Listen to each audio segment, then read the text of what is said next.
child loss is temporary, but God's kingdom lasts forever.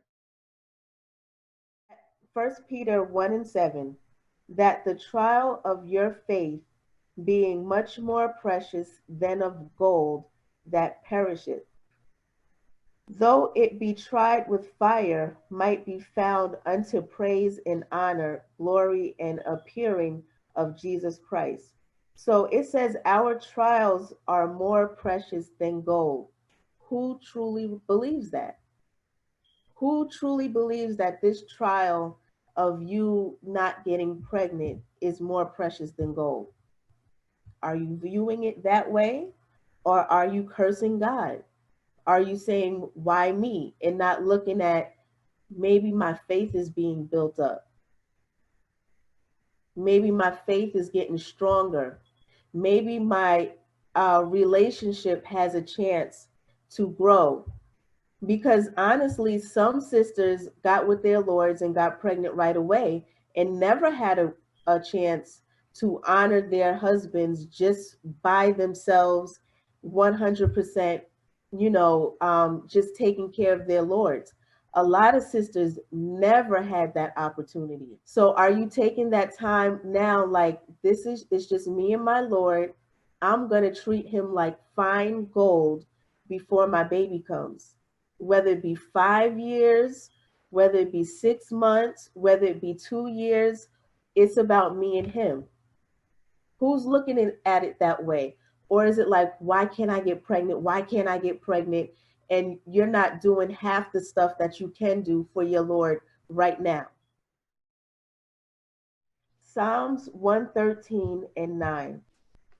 He maketh the barren woman to keep house and to be a joyful mother of children. Praise ye the Lord. Who's doing that?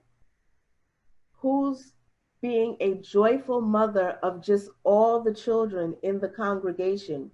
Who's stepping in for the mom that's overwhelmed?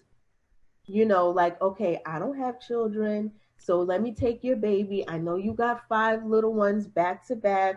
Let me take 2 of them while you take, who are you really doing that? Or are you sitting on the side looking at her struggling? So you really have to be mindful and ask yourself, what are you doing? You have to confess your faults and you have to get over that spirit and heal yourself. This is not a joke. This is not a game. Why would the Most High want to heal you or open up your womb if you have a nasty attitude towards other people that have children? So in the midst of calamities, King David did not lose himself. King David said, but now he is dead. Wherefore should I fast? Can I bring him back again? So a lot of times we're going to go into grief later and how it's necessary. But then at some point, you're going to have to move through it. So the Bible is cut and dry.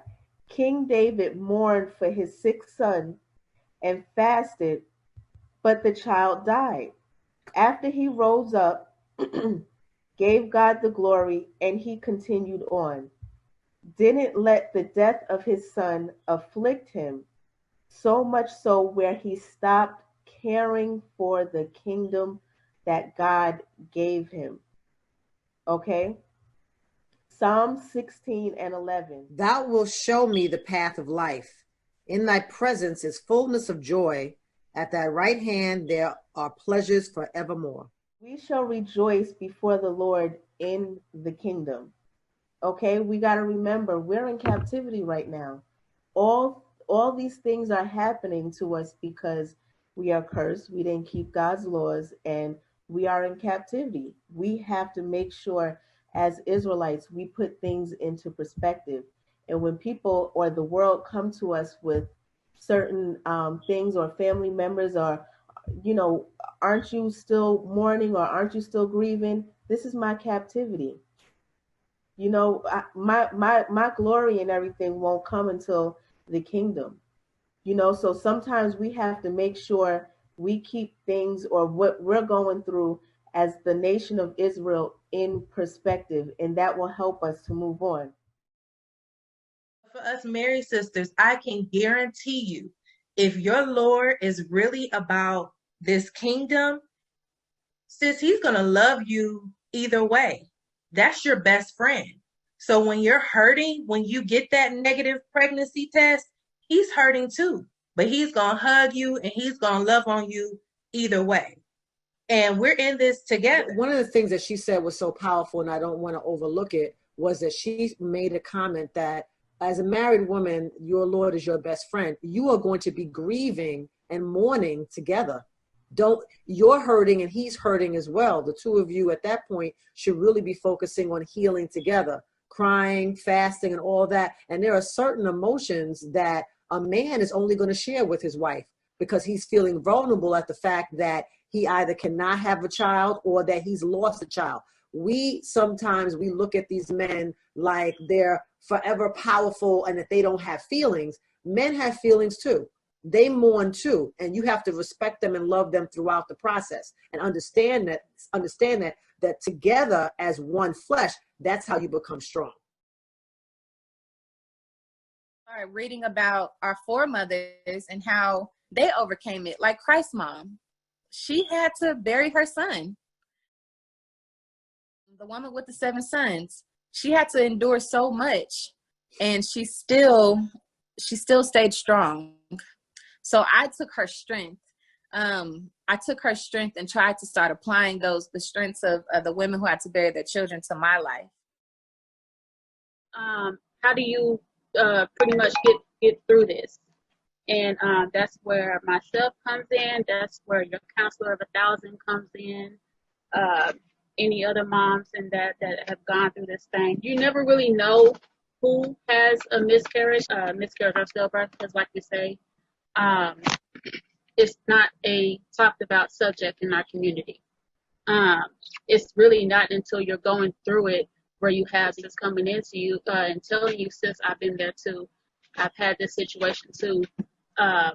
Whether you're in the doctor's office getting ready for a D&C or you're at the hospital, you'll have nurses coming up to you and telling you, I've been there too. This right here, it definitely needs to change, because at some point, either you're going to go through it or another sister's going to go through it, and you're going to be lost on where to go and how to combat it. So I'm so thankful that Mother Shamara and Sister Yoella have put this together, and it could definitely move forward to something even greater within Israel. I want to go to caring for the mom and the baby. Now, remember that regardless of the outcome, you did have a birth just occurred. You did have a baby. So you may feel like this is different, or you may feel like you're worthless, or you're being punished or something like that. You got to pretty much change your perspective on the whole thing. Listen and follow to the mom's advice. I've heard from the other sisters on what they wanted and all that. And for us sisters that are helping women going through the grief and all that, the simplest thing you could do is listen and talk less. She wants to know that someone is there for her, that she's supported, that she'll get the support that she does need to get through this. So that's why I always say talking less is so much more. They try to tell us that our strength is measured by a man's. That's not true, that's not true. And a woman's role is weakness if we submit to him.